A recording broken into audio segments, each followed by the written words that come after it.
Hi, my name is Nicole Niemeyer and I'm a recreation specialist with Cincinnati Parks. Today we're here at Caldwell Nature Preserve and we're going to be tapping a maple tree.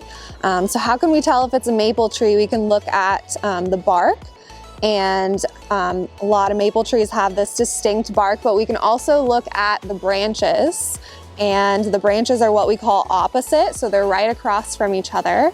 And they also have those distinct buds. So a sugar maple has small, tiny, pointy buds that look almost like an ice cream cone. So we can tell that this is a maple tree. And we can see also some evidence of a type of bird called a yellow-bellied sapsucker that has been making some holes in this tree looking for sap, just like we're looking for today.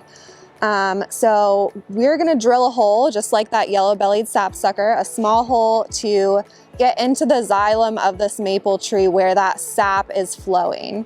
So I'm going to be using a what's called a brace and bit drill, and we're going to find a spot that hasn't already scarred over, hasn't been drilled before, and we're going to make about 2 inches. We're going to drill about 2 inches into the tree here. And as we're drilling, you can see kind of that wood pulp or shavings coming out. I'm also drilling at a slight angle up so that that sap has an easier time flowing out of the tree and hopefully into our bucket. So we can already see a little bit of sap coming out here. And once I drill this hole, we're going to be putting in our tool that lets the sap come out of the tree here. And that tool is called a spile. I will show you what that looks like. Take the drill back out this way. And since we have this kind of wood pulp and shavings still in this hole, we're actually going to try to clean it out a bit just with a stick here so that that sap has an easier time flowing out. All right, so the next part comes our spile. And so we have a small kind of tube that is called a spile that goes right into this hole. And it's hollow so that it lets the sap drip right out.